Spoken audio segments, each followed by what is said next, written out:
हमारे साथ समाजवादी पार्टी के सीनियर नेता और संभल से सांसद डॉक्टर शफीकुर रहमान बर्क साहब हैं। 2024 के चुनाव के लिए एक तरह से जो तमाम राजनीतिक दल हैं वो तैयारियां कर रहे हैं। समाजवादी पार्टी की क्या तैयारी है, क्योंकि भारतीय जनता पार्टी 80 की 80 सीटें जीतने का दावा कर रही है, भारतीय जनता पार्टी उत्तर प्रदेश की। तो समाजवादी पार्टी के आप सीनियर नेता हैं, सपा के नेताओं को क्या राय देंगे और भाजपा के नेताओं को क्या जवाब देंगे कि समाजवादी पार्टी क्या करने वाली है? देखिए, अभी समाजवादी में ना तो मुझसे कोई मशवरा हुआ जी, ना अभी कोई और आपस में कोई ऐसी बात उनकी फाइनल हुई है कि जिसमें कि अखिलेश जी ने इसमें आदेश दिया हो कि भाई ये काम करना है। तो इसलिए अब जब वक्त आएगा और जो बात तय होगी तो उसके बाद में मैं उस पर कोई तबसरा कर सकूँगा या बता सकूँगा आपको। लेकिन जहाँ तक हालात का ताल्लुक़ है, हालात इस बात का लिए यानी तकाजा कर रहे हैं हमसे, हमने आवाज़ दे रहे हैं, सारे इंसानों को आवाज़ दे रहे हैं कि हिंदुस्तान को बदलना चाहिए, हिंदुस्तान के हालात को बदलना चाहिए। अगर हमारा देश बदलने का मतलब कोई हमारा ज़ाती फ़ायदा नहीं है। 2024 में मतलब आपका कहना है सत्ता बदलनी चाहिए। तो ये बताइए, आपका क्या इरादा है चुनाव लड़ने का? और अखिलेश यादव, अब करीब है चुनाव, मशवरा क्यों नहीं करते? आप तो मुलायम सिंह यादव के साथ के नेता हैं। तो बहरहाल मैं इलेक्शन लड़ूंगा इंशाल्लाह। अच्छा, समझ गए, ये तय है।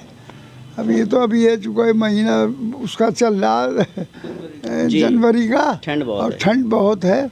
कांग्रेस के नेता कह रहे हैं कि कांग्रेस को अकेले चुनाव लड़ना चाहिए उत्तर प्रदेश में, क्योंकि समाजवादी पार्टी पर राम भक्तों पर गोली चलाने का आरोप है, इसलिए उसका पाप अपने सिर नहीं लेना चाहिए। देखिए, तो उन्होंने खुद थोड़ा ही चलाई है, गोली चलाई है भाई।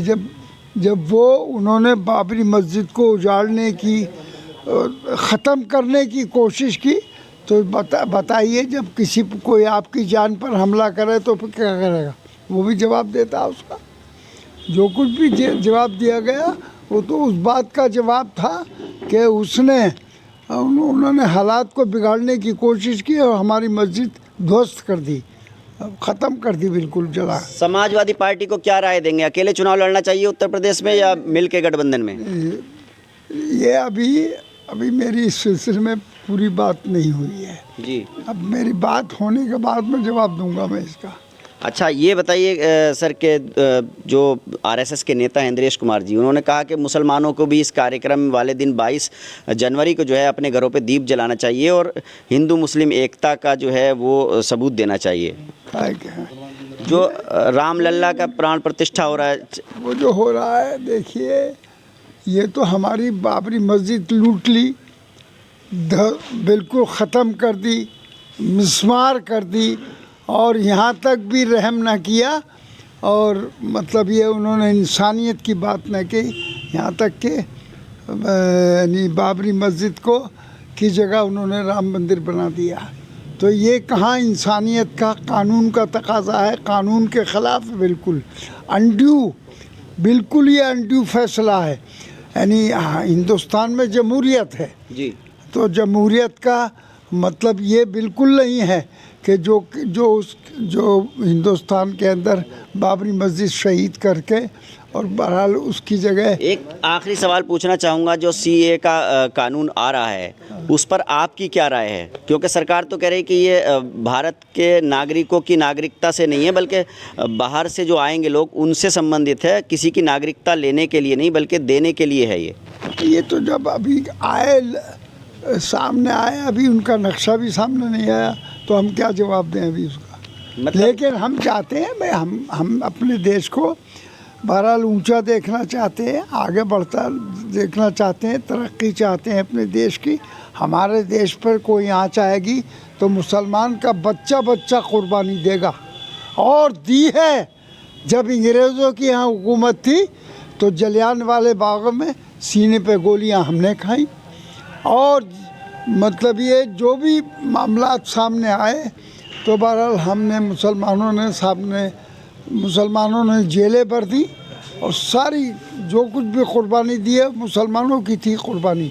ये आरएसएस के लोग कहाँ थे? ये छुपे हुए, मुंह छुपाए हुए अपने घर में बैठे थे। आज वो मालिक बने बैठे हैं जी, बीजेपी। और ये अरे कुर्बानी हम अंग्रेज़ों से छुड़ाने के लिए हिंदू अपने मुल्क को आज़ाद कराने। देश की जनता को क्या पैगाम देना चाहेंगे 2024 के लोकसभा चुनाव के लिए? देश की आवाम से क्या कहना चाहेंगे? देश के आवाम को देख लेना चाहिए कि बहरहाल बीजेपी का और आरएसएस का जो माहौल रहा है इस दौर में, 9 साल के दौर में, वो भी उनके सामने है और मतलब ये अपोजिशन के अवाम भी सामने है। तो अवाम को ये सोचना चाहिए कि हमारे साथ क्या किया है इन्होंने। हमारे साथ कोई मतलब ये जहाँ तक मुसलमानों के साथ जितनी बड़ी नाइंसाफ़ी और कत्लेआम किया गया मुसलमानों का, और मॉब लिंचिंग के नाम पे किसी मुसलमान को पकड़ा जा रहा, नौजवान जा रहा है और उसे बैठ के वहीं मारना शुरू कर दिया, जान से मार कर छोड़ा उसको।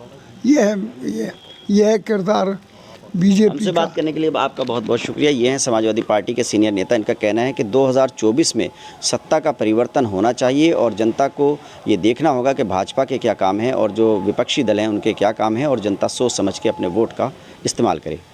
वैदुर रहमान, ABP न्यूज़ नेटवर्क, संभल।